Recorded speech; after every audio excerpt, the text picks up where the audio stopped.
আউযু বিল্লাহি মিনাশ শাইতানির রাজীম। বিসমিল্লাহির রহমানির রহিম। ওমা আল্লামনাহু শি'রা ওমা ইয়ামবাগি লাহু। আমরা তাকে কাব্য শিক্ষা দেইনি, আর এটা তার জন্য মানানসইও নয়। এটা তার জন্য যথাযোগ্য না যে তিনি কবিতা রচনা করবেন। ইন হুয়া ইল্লা যিকরুন ওয়া কুরআনুম মুবিন। এটা একটি স্মরণিকা ছাড়া আর কিছুই না, এটা স্মারক ছাড়া আর কিছুই না। আর এটা এমন কোরআন যা সম্পূর্ণরূপে সুস্পষ্ট, যা অত্যন্ত স্বচ্ছ। এটা কোনো মানুষ তথা সৃজনশীল কোনো কবির সৃষ্টি না, বরং এটা অনুপম কোরআন। এটা কিসের পুনরালোচনা? কোথায় এমন কথা এসেছে? তানজিল আল আজিজির রহিম ওয়াল কুরআনিল হাকিম ইন্নাকা লামিনাল মুরসালিন, এগুলো শুরুতেই ছিল, তাই না? এখন এটা পুনরায় এসেছে, কিন্তু এখন বলা হচ্ছে আমরা তাকে কাব্য শিক্ষা দেইনি। আমি কাব্যের এই ধারণা নিয়ে কিছু বলতে চাই। আপনারা জানেন যে রাসূল সাল্লাল্লাহু আলাইহি সাল্লামের কাব্য প্রতিভা ছিল না। যদিও এটা তিনি পছন্দ করতেন, তিনি আসলে এটা পছন্দ করতেন। তার এমন সাহাবীও ছিলেন যারা এটা পছন্দ করতেন, যারা এতে পারদর্শী ছিলেন। এই সূরায় রাসূল সাল্লাল্লাহু আলাইহি সাল্লামকে কিসের সাথে তুলনা করা হয়েছে? তার সাহাবীদেরকে কিসের সাথে তুলনা করা হয়েছে? আপনাদের কি মনে আছে যে আল্লাহ বলেছিলেন সূর্যের জন্য এটা মানানসই নয় যে এটা চাঁদকে ধরে ফেলবে? মনে আছে সেটা? লাশামসু ইয়ামবাগি লাহা আন তুদরিকাল কমার। ইয়ামবাগি, এই সূরায় ইয়ামবাগি শব্দটি আর একবার মাত্র ব্যবহৃত হয়েছে। ওমা আল্লামনাহু শি'রা ওমা ইয়ামবাগি লাহু। আমরা তাকে কাব্য শিক্ষা দেইনি, এটা তার জন্য মানানসইও না। তো শুধু দুইবার ইয়ামবাগি শব্দটি ব্যবহৃত হয়েছে, সূর্যের জন্য এবং রাসূল সাল্লাল্লাহু আলাইহি সাল্লামের জন্য। সিরাজাম মুনিরা, সুবহানাল্লাহ। এমনকি এগুলো সম্পর্কযুক্ত এবং সংগতিপূর্ণ। এখানে সংযোগটি এমনিতেই প্রতিভাত হয়ে ওঠে, কিন্তু ভাষার মাধ্যমেও সংযোগ তৈরি করা হয়েছে। তো চমৎকার এই চিত্রায়ন, আমরা তাকে কাব্য শিক্ষা দেইনি, এটা তার জন্য মানানসইও না। এর মানে যা সূর্যের জন্য মানানসই তা চাঁদের জন্য মানানসই হবে না। যার অর্থ রাসূল সাল্লাল্লাহু আলাইহি সাল্লামের জন্য যা মানানসই তা সাহাবীদের জন্য যেটা মানানসই সেটার সমতুল্য হবে না। রাসূল সাল্লাল্লাহু আলাইহি সাল্লামের কোনো কাব্য প্রতিভা ছিল না, আল্লাহ তাকে এটা শিখতে দেননি, তিনি তাকে এটা মোটেই শিক্ষা দেননি। কিন্তু সাহাবীগণ কি ছিলেন? এতে পারদর্শী ছিলেন। নবীজি কবিতা শুনতে ভালোবাসতেন। একটা ঘটনা আমার মনে গেঁথে আছে, তা এই আয়াতের সাথে সম্পর্কিত। রাসূল সাল্লাল্লাহু আলাইহি সাল্লাম কবিতা মুখস্থ করার চেষ্টা করতেন। যখন তিনি ভালো কবিতা শ্রবণ করতেন, তিনি তা মুখস্থ করার চেষ্টা করতেন। আসলে এই দৃষ্টিকোণ থেকে এটা রাসূল সাল্লাল্লাহু আলাইহি সাল্লামের এমন একটা গুণ যা আমার স্মরণে আসে যখন আমি আমার বাবার সাথে কথা বলি। আমার বাবা কবিতা ভালোবাসেন, কিন্তু তার মুখস্থ বিদ্যা অত্যন্ত ভয়ঙ্কর। তিনি কোনো কবিতাই মুখস্থ রাখতে পারেন না, তিনি শুধু একটি কবিতাই পারেন। আর তিনি এটাই আমাকে সবসময় শুনান, সব সময়। তার যে জিনিসটা আমি ভালোবাসি তা হলো তিনি প্রতিবার এটা আমাকে এমনভাবে শুনান যে তিনি নিশ্চিত থাকেন কবিতাটি যেভাবে সমাপ্ত হবে তা শুনে আমি বিস্মিত হয়ে যাব। আমি কি কবিতাটি শোনাবো? ঠিক আছে, বলছি। এটা উর্দুতে, দুঃখিত। বাকি যারা আছেন তারা ইস্তেগফার করতে থাকুন। তিনি বলেন, এক শের सुनाता हूं, जरा गौर से सुनिए। जाओ मैं नहीं सुनाता, किसी और से सुनिए। That's all he ever does. এটুকুই তিনি পারেন। এরপর তিনি হাসতে থাকেন। আর আমার মনে হয় এটা নবীর গুণ, কারণ তিনি আজীবন কবিতা মনে রাখতে পারেননি। যাই হোক, যা ঘটেছিল তা হলো রাসূল সাল্লাল্লাহু আলাইহি সাল্লামের জীবদ্দশায় একটা যুদ্ধে এক নওমুসলিম ছিলেন, আর এই নওমুসলিমটি আগে ছিলেন একজন গোত্রপ্রধান। ঠিক আছে, একটি যুদ্ধ হচ্ছে আর গোত্রপ্রধান নওমুসলিমটি সেখানে ছিলেন। আর ইসলামের আবির্ভাবের আগে গোত্রপ্রধান মানে ছিল অনেক বড় কিছু। আপনি যদি যুদ্ধে যান আর বিজয়ী হন, তাহলে কে সবচেয়ে বেশি অংশ পাবে? গোত্রপ্রধান। কিন্তু এখন সে শুধুমাত্র একজন মুসলিম। আর যখন আপনি একজন মুসলিম হিসেবে যুদ্ধে যান, আপনি কতটুকু পাবেন? সমান অংশ, অন্য সবার মতো। তো তিনি আগে বড় অংশ পেতেন, এখন সমান ভাগ পাচ্ছেন। এতে তিনি অপমানিত বোধ করলেন। এই গোত্রপ্রধান যদিও তিনি মুসলিম ছিলেন, তিনি অপমানিত বোধ করলেন। তাই তিনি মূলত একটা কবিতা রচনা করলেন যেভাবে তিনি অপমানিত হয়েছেন। ঠিক আছে, তো তিনি বললেন, উহিন্তু বাইনা আকরা ওয়া উয়াইনা। এটা তার কবিতার একটা অংশ। আমি অপমানিত হয়েছি আকরা এবং উয়াইনা গোত্রের মধ্যবর্তী স্থানে। আকরা এবং উয়াইনা হলো তার দুটি গোত্রের নাম। তো তিনি বললেন, এই দুটি গোত্রের মাঝখানে আমার সুনাম ভুলুণ্ঠিত হয়েছে ইসলামের কারণে। তো যখন তিনি কবিতাটি রচনা করলেন, যেহেতু তিনি কাব্যে পারদর্শী ছিলেন, কবিতাটি ছড়িয়ে পড়ল। কিন্তু মুসলিমরা যখন এই কবিতাটি শুনল, এটা সেনাবাহিনীর মনোবলে আঘাত করেছিল। তো রাসূল সাল্লাল্লাহু আলাইহি সাল্লাম বললেন, কিছু অর্থ তাকে প্রদান করো, কারণ এই কবিতাটি মুসলিমদের যন্ত্রণা দিচ্ছিল। কয়েক বছর পর রাসূল সাল্লাল্লাহু আলাইহি সাল্লাম এই ব্যক্তিকে দেখতে পেলেন। এর আগে তারা একে অপরের মুখোমুখি হননি। আর রাসূল সাল্লাল্লাহু আলাইহি সাল্লাম বললেন, তুমি সেই ব্যক্তি না যে ওই কবিতাটি রচনা করেছিলে? তারপর রাসূল সাল্লাল্লাহু আলাইহি সাল্লাম কবিতাটি স্মরণ করার চেষ্টা করলেন, তিনি আকরা এবং রুয়াইনা শব্দ দুটিকে স্থানান্তরিত করে বললেন রুয়াইনা ও আকরা।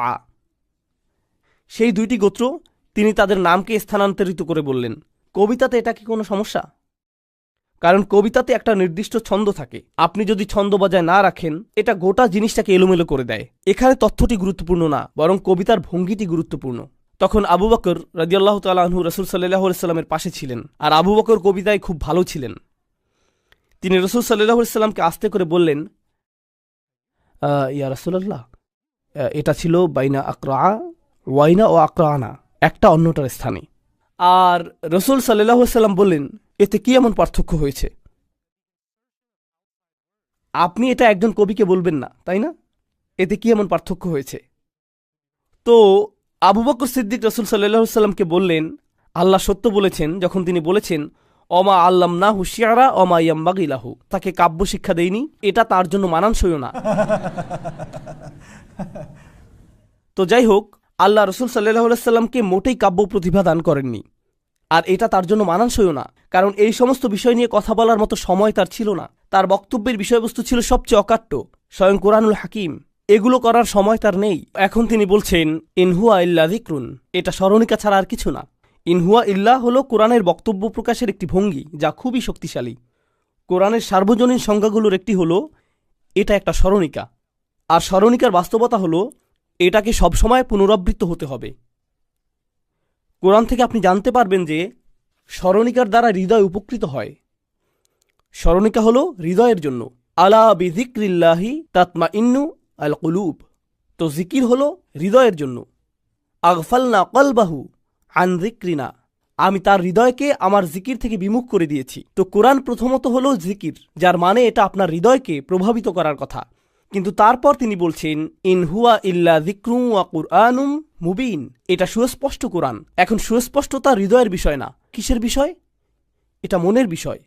তো এর আবৃত্তিটি হওয়া উচিত আধ্যাত্মিক, আর একই সাথে এর হওয়া উচিত বুদ্ধিবৃত্তিক। আপনারা ওমা আলাইনা ইল্লাল বালাগুল মুবিন এই ধারণাটি জানেন। এর দুটি আঙ্গিক পুনরায় চলে আসলো এখানে। ইনহুয়া ইল্লা যিকরুন কুরআনুম মুবিন লিয়ুনযিরা মান কানা হাইয়ান, যাতে কোরআন সতর্ক করতে পারে তাকে যে জীবিত আছে। অবশ্যই কোরআন সতর্ক করে এমন ব্যক্তিকে যে জীবিত, কিন্তু এখানে আমরা এমন কিছু শিখছি যা প্রথম অনুচ্ছেদের পুনরালোচনা। প্রথম অনুচ্ছেদে আল্লাহ আমাদেরকে বলছেন ইন্না নাহনু নুহিল মাউতা, আমরা মৃতকে জীবনদান করি। মনে আছে সেটা? এর একটা অর্থ এটাও ছিল যে তিনি মৃত হৃদয়কে জীবিত করে তোলেন। আর এর শেষে তিনি বলছেন যাতে আপনি এমন কাউকে সতর্ক করতে পারেন যার হৃদয়ে এখনও কিছুটা জীবন রয়েছে।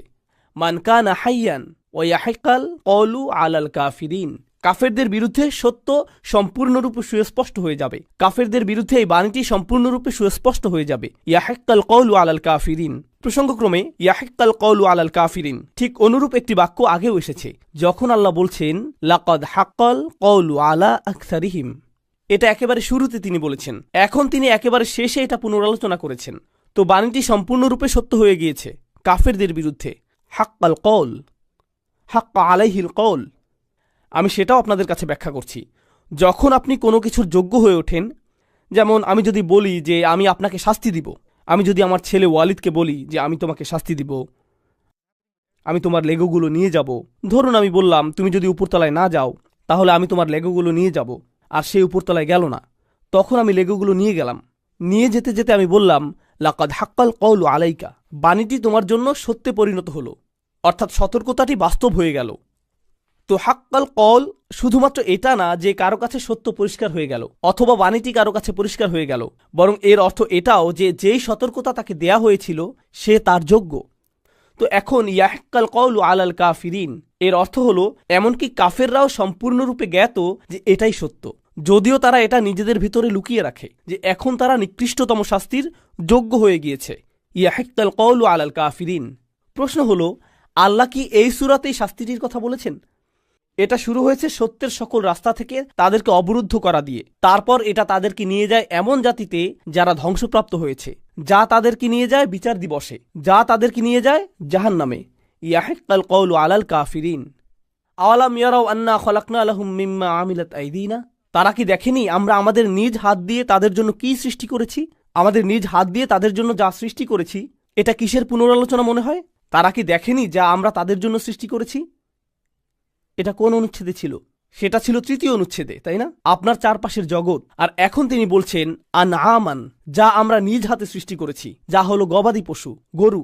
ফাহুম লাহা মালিকুন, তারপর তারা এগুলোর মালিক হয়ে ঘুরে বেড়ায়। তারা এই গরু এবং গবাদি পশুগুলোর অধিকারী হয়। আগেরবার তিনি বলেছিলেন ফলমূল নিয়ে, তিনি বলেছিলেন শস্য নিয়ে, যা তারা আহার করে, এছাড়া উদ্যান এবং খেজুর গাছ নিয়ে।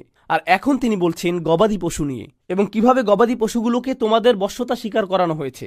কোরআনে আল্লাহ প্রায়ই এমন পশু নিয়ে কথা বলেছেন যেগুলোর উপর আপনার নিয়ন্ত্রণ রয়েছে, যেমন ঘোড়া, গরু, উট। আর এরও একটা কারণ রয়েছে, একটা আধ্যাত্মিক শিক্ষা রয়েছে। এটা একটা বস্তুগত চিত্র যা আধ্যাত্মিক শিক্ষার সাথে সম্বন্ধযুক্ত। আধ্যাত্মিক শিক্ষাটি হলো যে পশুগুলো তোমাদের অধীনে রয়েছে তারা অনুগত, আর যদি তারা অদ্ভুত প্রদর্শন করত তোমরা তা সহ্য করতে না। যদি তোমার ঘোড়া অতিমাত্রায় উন্মত্ত হয়ে যায় তুমি কি করো? তুমি এটাকে ঠান্ডা করো। যদি তোমার গরু দুধ দেওয়া বন্ধ করে দেয় এটা বার্গারে পরিণত হবে, তাই না? তো যেটা আপনার মালিকানাধীন, যখন এটা তার নির্ধারিত কাজ না করে এটা তখন খতম। আল্লাহ বলছেন এটা কি তোমার জন্য একটা শিক্ষা হওয়া উচিত না? যেহেতু আমি তোমার মালিক, তুমি যদি তোমার নির্ধারিত কাজ না করো তাহলে কেন তুমি মনে করছো যে আমার অধিকার নেই তোমাকে বিলুপ্ত করে দেওয়ার? বুঝতে পারছেন? তো তারা কি দেখেনি আমার নিজের হাতে তাদের জন্য কি সৃষ্টি করেছি? গবাদি পশু, ফাহুম লাহা মালিকুন, তারা এগুলোর অধিকারী। আর তারপর অযাল্লালনাহা লাহুম, আর আমরা এই পশুগুলোকে তাদের অনুগত করে দিয়েছি। এর উল্লেখ খুবই গুরুত্বপূর্ণ, কারণ পশুগুলোকে যেহেতু তাদের মালিকদের অনুগত বানিয়ে দেয়া হয়েছে, তাহলে তুমি কেন আল্লাহর আনুগত্য স্বীকার করছো না? ফামিনহা রকুবুহুম ওয়ামিনহা ইয়াকুলুন, আর এই পশুগুলোর মধ্যে কিছু হলো তাদের বাহন। রকুবুহুম, তাদের বাহন। আল্লাহ কি বাহনের কথা আগে বলেছেন? কোন দুটি বাহনের কথা তিনি উল্লেখ করেছেন মনে আছে আপনাদের?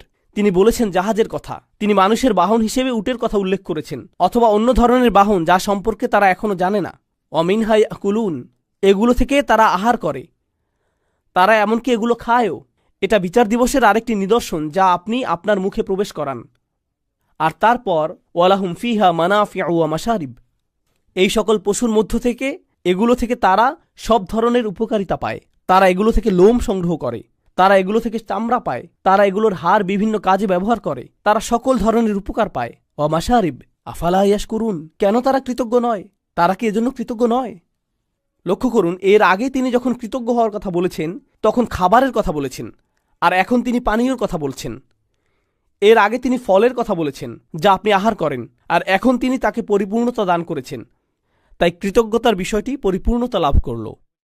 ওয়াত্তাখাযু মিন দুনিহি আলিহাতান লাআল্লাহুম ইনসারুন, তারা আল্লাহর পাশাপাশি অন্য উপাস্য গ্রহণ করেছে যাতে তারা সাহায্য পেতে পারে। এটা আরেকটা সমালোচনা। আল্লাহ বলছেন কেন তারা তাদের সামনের বাস্তবতা লক্ষ্য করে না। আমরা এই 6ষ্ঠ অনুচ্ছেদে সেটা পুনরায় আলোচনা করছি, কিন্তু এখন তিনি তাদের অপরাধগুলোতে ফিরে যাচ্ছেন। আর এই অপরাধগুলো হলো পূর্বের জাতিগুলোর কৃত অপরাধসমূহের অনুরূপ, যেমনটি এসেছে 2য় অনুচ্ছেদে ইতিহাসের শিক্ষায়। সেখানে মানুষ অন্য উপাস্যদের সুপারিশের প্রত্যাশা করেছিল। তো তিনি বলছেন যে তারা আল্লাহ ছাড়া অন্য উপাস্য গ্রহণ করেছে লাআল্লাহুম ইনসারুন, যাতে তারা সাহায্য পেতে পারে। তাদের কি বলা হয়নি ইত্তাকু মা বাইনা আইদিকুম ওয়া মা খালফাকুম, সতর্কতা গ্রহণ করো, নিজেদেরকে রক্ষা করো, যথাযথভাবে চিন্তা শক্তিকে ব্যবহার করার মাধ্যমে সতর্কতা গ্রহণ করো তা থেকে যা তোমাদের সামনে রয়েছে এবং যা পেছনে রয়েছে। কেন তোমরা মিথ্যা উপাস্যদের কাছ থেকে সাহায্য এবং সুরক্ষা চাইছো? লা ইয়াস্তাতিউনা নাসরাহুম, এই উপাস্যগুলো তাদের কোনো কাজে আসবে না, তারা কোনো সাহায্য প্রদানে সক্ষম না। ওয়াহুম লাহুম জুনদুম মুহতারুন, তাদেরকে তাদের বাহিনী রূপে উপস্থিত করা হবে। অন্য কথায় আল্লাহ বিচার দিবসের দৃশ্যটি চিত্রায়িত করেছেন, যেখানে এই মিথ্যা উপাস্যদের উপাসনাকারী মুশরিকরা দাঁড়িয়ে থাকবে আর তাদের উপাস্যগুলো সেখানে দাঁড়িয়ে থাকবে। তুমিও এখানে? তোমার তো ভিআইপি সেকশনে থেকে এখন আমাকে সাহায্য করার কথা ছিল, তুমি এখানে কেন? আমি শুধু একটা মূর্তি ভাই, আমরা দুজনেই আগুনে পুড়ব, আর আমাকে জ্বালানি হিসেবে ব্যবহার করা হবে তোমার আগুনকে প্রজ্বলিত করার জন্য। কারণ আল্লাহ বলছেন ওয়াকুদুহান নাসু ওয়াল হিজারা, এর জ্বালানি হবে মানুষ এবং পাথর, সেই পাথর যা দিয়ে মূর্তিগুলো নির্মিত হয়েছে। তো সেই মূর্তি নিজেও সেখানে দাঁড়িয়ে থাকবে আর বলবে দাঁড়াও। এটা তো ভালো লক্ষণ না। ওয়াহুম লাহুম জুনদুম মুহদারুন ফালা ইয়াহজুনকা কওলুহুম, তারা যা বলে তাতে আপনার দুঃখিত হওয়া উচিত না। তিনি কাকে উদ্দেশ্য করে বলছেন? নবীজিকে। তাদের উক্তি আপনাকে দুঃখিত করবে এটা উচিত না। এটা আল্লাহর পক্ষ থেকে রসুল সাল্লাল্লাহু আলাইহি সাল্লামের প্রতি সান্ত্বনা। আগের কোন অনুচ্ছেদে আল্লাহর পক্ষ থেকে রসুল সাল্লাল্লাহু আলাইহি সাল্লামের প্রতি সান্ত্বনার কথা রয়েছে? প্রথম অনুচ্ছেদ, ইন্নাকা লামিনাল মুরসালিন আলা সিরাতিন মুস্তাকিম, পুনরাবৃত্তি। তারপর দ্বিতীয় অনুচ্ছেদে রব্বুনা ইয়ালামু ইন্না ইলাইকুম লামুরসালুন, তার পক্ষ থেকে আমাদের জন্য সান্ত্বনা রয়েছে, তোমাদের কাছ থেকে কোনো মূল্যায়ন পাওয়ার প্রয়োজন আমাদের নেই। আর এখন আল্লাহ তাকে সান্ত্বনা প্রদান করছেন, তাদের বক্তব্য নিয়ে আপনার দুশ্চিন্তা করার প্রয়োজন নেই। ইন্না না'লামু মা ইউসিররুনা ওয়া মা ইউ'লিনুন, আমি জানি তারা যা গোপন করে এবং যা তারা প্রকাশ করে। আমি জানি যা তারা গোপন করে রাখে এবং যা তারা ব্যক্ত করে। এটাও একটা পুনরালোচনা, কারণ সত্য সুস্পষ্ট হয়ে গিয়েছিল তাদের হৃদয়ের গভীরে, তাই না? লাকাদ হাক্কাল কওলু আলা আকসারিহিম, তো আল্লাহ বলছেন তাদের গোপনীয়তাগুলো আমি জানি, আর অপরদিকে যে মিথ্যা তারা প্রকাশ করে তাও আমি জানি। ওমা ইউ'লিনুন। এখন আওয়ালাম ইয়ারাল ইনসানু, এই আয়াতে যাওয়ার আগে আসুন জেনে নেই কেন তারা বাণীটি প্রত্যাখ্যান করেছিল, কেন তারা জিনিসগুলো গোপন করেছিল আর প্রকাশ করেনি যা তারা সত্য হিসেবে জানত। অহংকার, তাই না? তো আল্লাহ এখন অহংকারকে আঘাত করবেন, কারণ এটাই প্রকৃত সমস্যার কারণ হয়ে দাঁড়িয়েছে। মানবজাতি কি দেখেনি যে আন্না খলাকনাহু মিন নুতফা, আমরা তাকে সৃষ্টি করেছি নোংরা তরল থেকে, একটা ফোঁটা থেকে। ফাইদা হুয়া খসিমুম মুবিন, তারপর আকস্মিকভাবে সে প্রকাশ্যে একটানা তর্ক করা শুরু করল। সে নিজেকে কি মনে করেছে? আপনারা জানেন সূরাটির শুরুতে কুরাইশদেরকে জিজ্ঞেস করা হয়েছিল যে তোমরা নিজেদেরকে কি মনে করছো, আর এখন আল্লাহ বলছেন মানবজাতি নিজেকে কি মনে করছে? তুমি শুধুমাত্র একটু নোংরা তরল, তুমি এতই বড় হয়ে গেছো আর এখন তর্ক করা শুরু করেছো। পাকিস্তানিরা এটা ভালো করে জানেন। আমরা এই বাক্যটা আমাদের সন্তানদের ক্ষেত্রে ব্যবহার করি যখন তারা উঁচু স্বরে কথা বলে। হা হা, আপ তো তুম বহুত বারে হো গায়ে হো, এখন তো তুমি অনেক বড় হয়ে গেছো, মাশা আল্লাহ। এরকম আগে শুনেছেন? আল্লাহ আসলে এটাই ব্যবহার করেছেন কুরাইশদের সাথে। ও, তোমরা এখন অনেক ক্ষমতাধর হয়ে গেছো, এখন তোমরা আল্লাহর সাথে তর্ক করতে চাও। চমৎকার। আর এই ধারণাটি ফাইদা হুয়া খসিমুন, আকস্মিকভাবে সে তর্ক করা শুরু করলো। তর্ক করা সম্পর্কে এই প্রথম আমরা শুনছি না। আল্লাহ আগে বলেছেন মা ইয়ানজুরুনা ইল্লা সাইহাতান ওয়াহিদাতান তাখুযুহুম ওয়া হুম ইয়াখিসিমুন, শুধুমাত্র একটি বিস্ফোরণ ছাড়া তারা আর কিছুই দেখবে না যখন তারা তাদের যুক্তিতর্কে লিপ্ত থাকবে। আর আল্লাহ বলেছেন যে তোমরা কি মনে করছো যে এই যুক্তিতর্ক করার সুযোগ তোমাদের রয়েছে? তোমরা কি মনে করছো যে এরকম জঘন্য হওয়ার সুযোগ তোমরা পাবে? আল্লাহ বলেছেন দরাবালানা মাসালান, সে আমাদের জন্য সকল ধরনের দৃষ্টান্ত প্রদান করে, সে আমাদের জন্য তাত্ত্বিক চিত্রকল্প তৈরি করা শুরু করে, যা এর আগে এই সূরাতে এসেছে। আনুতাইমু আল্লাহু ইয়াশাউল্লাহু ওয়া তাআমা, আমরা কি এমন কাউকে আহার করাবো যাকে আল্লাহ চাইলে নিজেই আহার করাতে পারতেন? আল্লাহ যদি চাইতেন তিনি নিজেই তাদেরকে আহার করাতে পারতেন। সে আল্লাহকে নিয়ে মতবাদ তৈরি করছে, তাই না? আল্লাহ বলছেন সে আমাকে নিয়ে তত্ত্ব উদ্ভাবন করছে। ওয়ানাসিয়া খলকাহ, আর সে তার নিজের সৃষ্টিকেই ভুলে যাচ্ছে। ক্বালা মা ইউহিল ইযাম ওয়া হিয়া রমিম, তার ধৃষ্টতা হয়েছে এটা জিজ্ঞেস করার যে কে সেই হাড়ের মাঝে জীবন ফিরিয়ে দেবে যখন তা মাটিতে মিশে যাবে। রমিম আরবিতে রিম্মাহ অর্থ মাটি, আসসারা, আর রিম্মাতু হিয়াসারাহ। তো সে বলে এই ক্ষয়প্রাপ্ত হাড়গুলোতে কি জীবন ফিরিয়ে দেওয়া হবে? এটা কে করবে? সে আল্লাহর ক্ষমতাকে প্রশ্নবিদ্ধ করছে। এটা অহংকারের চরম সীমা। ভুলে গেছো যে তুমি নিজে কি থেকে সৃষ্টি হয়েছ? তা মাটির চেয়েও জঘন্য। কুল ইহইহাল্লাযী আনশাআহা আউওয়ালা মাররাহ, তাদেরকে বলে দাও যিনি এটাকে প্রথমবার জীবন দিয়েছেন তিনিই আবারও এটাকে জীবিত করবেন। তিনি এটাকে প্রথমবার সৃষ্টি করেছেন। আল্লাহ যে মৃতকে জীবন দান করেন এই ধারণাটি কি নতুন আসলো নাকি এটা আগেও এসেছে? এখানে আবারও পুনরাবৃত্তি হল। ওয়াহুয়া বিকুল্লি খলকিন আলিম, আর তিনি সকল ধরনের সৃষ্টি সম্পর্কে অবগত। সকল ধরনের সৃষ্টির ব্যাপারে তিনি সর্বদা অবগত। আল্লাহ সকল ধরনের সৃষ্টি সম্পর্কে জানেন। এই একটি উক্তি হল গোটা তৃতীয় অনুচ্ছেদটির পুনরালোচনা, যেখানে ছিল আল্লাহর সৃষ্ট নিদর্শনগুলোর বর্ণনা। এই সবগুলো এখানে আবারও ধারণ করা হলো, যা মানুষ নিজেদের হাতে তৈরি করে, যা তারা নিজেদের হাতে তৈরি করতে পারে না, যা তারা নিজেদের মুখ দিয়ে আহার করে, পশু পাখিগুলো যা তাদের সেবায় নিয়োজিত।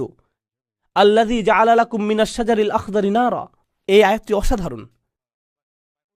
তিনি সবুজ বৃক্ষ থেকে তোমাদের জন্য আগুন সৃষ্টি করেছেন।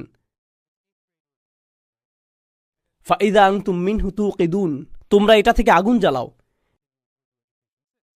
এই সূরা থেকে এই প্রথম আমরা বৃক্ষ সম্পর্কে জানছি। কারো কি মনে আছে এই সূরায় বৃক্ষের কথাটা কোথায় এসেছে? খেজুর গাছ। খেজুর গাছগুলো কিসের সারণিকা? জান্নাতের। আর এই গাছই আগুন তৈরিতে ব্যবহৃত হয়, যা একটা স্মরণিকা হওয়া উচিত, জাহান্নামের। এটা কি অবিশ্বাস্য না? দুইবার তিনি বৃক্ষের কথা বলেছেন। একটি বর্ণনা জান্নাতের কথা স্মরণ করিয়ে দেয়, অপর বর্ণনা স্মরণ করিয়ে দেয় জাহান্নাম। কিন্তু তিনি এখানে যা বলেছেন তা লক্ষণীয়। তিনি বলেছেন যে তিনি একটি সম্পূর্ণরূপে সবুজ বৃক্ষকে আগুনে পরিণত হওয়ার সক্ষমতা দান করেছেন। কিন্তু এটা নিজে থেকে আগুনে পরিণত হয় না। ফলমূলগুলো নিজে থেকেই উৎপাদিত হয়, এর সৌন্দর্য নিজে থেকেই সৃষ্টি হয়, কিন্তু আগুন নিজে থেকে সৃষ্টি হয় না। ফাইদা আনতুম মিনহু তুকিদুন, তোমাদের নিজেদেরকে এটা জ্বালাতে হয়, তোমাদের নিজেদেরকে এই সবুজ বৃক্ষকে নিয়ে আগুনে পরিণত করতে হয়। আল্লাহ এখানে কি বলছেন? আল্লাহর দৃষ্টিতে জান্নাতের পথটি হলো স্বাভাবিক, কিন্তু তুমি নিজে স্বাভাবিকতার বিপরীতে গিয়ে আল্লাহ যে প্রকৃতি দিয়ে তোমাকে সৃষ্টি করেছেন তা ধ্বংস করছো, আর জাহান্নামের আগুনে নিজেকে নিক্ষেপ করছো। আল্লাহ তোমাকে জাহান্নামে নিক্ষেপ করেননি, তুমি নিজেই এটা জ্বালিয়েছ। ফাইদা আনতুম মিনহু তুকিদুন, কি অবিশ্বাস্য এটা! চিত্রটি কিভাবে পূর্ণতা পেল? বৃক্ষের প্রতি আপনার দৃষ্টিভঙ্গি আর আগের মতো নেই এই দুইটি আয়াত দ্বারা। শুরুতে যেটা উন্মুক্ত ছিল, এখন এই আয়াতে তা পূর্ণতা পেল। তিনি বললেন, আওয়ালাইসাল্লাযী খালাকাস সামাওয়াতি ওয়াল আরদ, এটা কি সম্ভব না তার জন্য যিনি আকাশসমূহ এবং পৃথিবী সৃষ্টি করেছেন? বিকাদির, সম্পূর্ণরূপে সক্ষম, আলা আন ইয়াখলুকা মিসলাহুম, যে তিনি তাদের অনুরূপ সৃষ্টি করতে পারবেন। বালা, অবশ্যই। ওয়া হুয়াল খাল্লাকুল আলিম, তিনি সেই সত্তা যিনি বারবার সৃষ্টি করেন। এখন এই আয়াত সম্পর্কে একটা বিষয় হলো, তিনি আকাশসমূহ এবং পৃথিবী সৃষ্টি করেছেন। কয়টি আকাশ রয়েছে? আপনি কয়টিতে গিয়েছেন? আপনি একটিতে গিয়েছেন? যদি আপনি বিমানে চড়ে থাকেন তাহলে একটি আকাশের কিছু অংশে গিয়েছেন, তাই না? আমরা কি সাত আসমান দেখতে পারি? আমরা কি জানি এগুলো কোথায় শুরু হয়েছে আর কোথায় শেষ হয়েছে? না, সেটা অদৃশ্য জগৎ। আল্লাহ সৃষ্টি করেছেন অদৃশ্য এবং দৃশ্যমান জগৎ। আকাশের বেশিরভাগই অদৃশ্য, আর পৃথিবী হল দৃশ্যমান। সেই সত্তা যিনি দৃশ্যমান এবং অদৃশ্য জগৎ সৃষ্টি করেছেন। প্রত্যেকবার যখন তিনি দৃশ্যমান কোনো কিছু সৃষ্টি করেন, সেটা আপনার মনে অদৃশ্য জগৎ সম্পর্কেও চিন্তার খোরাক যোগায়। খালাকাস সামাওয়াতি ওয়াল আরদ, তিনি কি আপনাকে পুনরায় সৃষ্টি করতে সক্ষম নন? দৃশ্যমান জগৎ নিয়ে এতটা আচ্ছন্ন থাকার কারণে আপনি অদৃশ্য জগতে আল্লাহর ক্ষমতা সম্পর্কে সন্দেহ পোষণ করেন। বালা, তিনি অবশ্যই এতে সক্ষম। ওয়াহুয়াল খাল্লাকুল আলিম, তিনি সেই সত্তা যিনি বারবার সৃষ্টি করেন, তিনি সকল জ্ঞানের অধিকারী। ইন্নামা আমরুহু ইযা আরাদা শাইআন, তার বিষয় তো শুধু এই যে যখন তিনি কোনো কিছু করার ইচ্ছা পোষণ করেন, আন ইয়াকুলা লাহু কুন, তিনি এটাকে বলেন হয়ে যাও, অস্তিত্বে চলে আসো, ফায়াকুন, আর এটা হয়ে যায়। জানেন এই আয়াতটি দিয়ে কি বোঝাচ্ছে? এর আগে আল্লাহ বলেছেন যে তোমাদেরকে ধ্বংস করা কঠিন কিছু না, শুধু একটি বিস্ফোরণই যথেষ্ট, আর তোমরা শেষ হয়ে যাবে। এখন তিনি বলছেন যে তোমাদের পুনরায় সৃষ্টি করা তার জন্য আরও বেশি সহজ, তাকে শুধু একটি শব্দ উচ্চারণ করতে হবে আর তোমরা পুনরায় জীবিত হয়ে উঠবে। ফায়াকুন, তোমরা কি মনে করেছো যে আমি তোমাদেরকে পুনরায় সৃষ্টি করতে পারবো না? এটা শুধুমাত্র একটা শব্দ উচ্চারণ করার মতোই সহজ। সুবহানাল্লাহ। প্রসঙ্গক্রমে আল্লাহর বাণী জীবন নিয়ে আসে। এই আয়াতে কোন শব্দটি জীবন নিয়ে আসছে, তাই না? এটা আসলে বিস্ময়কর, কারণ কোরআনও মৃত হৃদয়ে প্রাণের সঞ্চার করে, যেটা নিজেও আল্লাহর বাণী। তো এটা আল্লাহর বাণীর দুটি ভিন্ন মাত্রা, যা এই আয়াতে উল্লেখ করা হয়েছে। আর এখন আপনি উপলব্ধি করলেন সেই জীবন সঞ্চারী শক্তি এবং অদৃশ্যের সাথে দৃশ্যমান জগতের জোড়াবদ্ধতার শক্তি। প্রসঙ্গক্রমে সব ক্ষেত্রেই আপনি জোড়াবদ্ধতার বিষয়টি পাচ্ছেন, যেহেতু আল্লাহ জিনিসগুলোকে জোড়াবদ্ধভাবে সৃষ্টি করেছেন। আর তারপর তিনি বলেছেন যে একমাত্র সত্তা যার কোনো জোড়া নেই তিনি হলেন আল্লাহ। তো সূরাটি সমাপ্ত হচ্ছে এই বলে, ফাসুবহানাল্লাযী বিয়াদিহি মালাকুতু কুল্লি শাইইন, উৎকর্ষময় সেই সত্তা শুধুমাত্র যার হাতে রয়েছে সকল কিছুর রাজত্ব এবং মালিকানা। তিনি সকল কিছুর মালিক। প্রসঙ্গক্রমে এমনকি মালিকানার বিষয়টিও একটি পুনরালোচনা, কারণ তোমরা গবাদি পশুর মালিক। ফাহুম লাহা মালিকুন, তারা পশুগুলোর মালিক, কিন্তু আল্লাহ বলছেন তোমরা আসলে কোনো কিছুরই মালিক নও, সকল জিনিসের মালিকানা তারই। আর তারপর তিনি যোগ করছেন, ওয়া ইলাইহি তুরজাউন, একমাত্র তার কাছেই তোমাদেরকে ফিরিয়ে নেওয়া হবে। এখন ফিরিয়ে নেয়ার বিষয়টিও একটি পুনরালোচনা, কারণ মনে আছে সেই ইমানদারের কথা যাকে হত্যা করা হয়েছিল? জানেন তিনি কি বলেছিলেন? তিনি বলেছেন, ফাতরানি ওয়া ইলাইহি তুরজাউন, তিনি আমাকে সৃষ্টি করেছেন আর তোমরাও তার কাছে ফিরে যাবে। কিন্তু যখন তিনি এটা বললেন, তারা তাকে হত্যা করল। এখন আল্লাহ নিজেই এই কথা বলছেন, আমি নিজে তোমাদের বলছি যে তোমাদেরকে আমার কাছে ফিরিয়ে আনা হবে। এখন তোমরা কি করো আমি তা দেখতে চাই। তোমরা এজন্য আমার ইমানদারদের হত্যা করেছ? এখন আমি নিজেই এ কথা বলছি।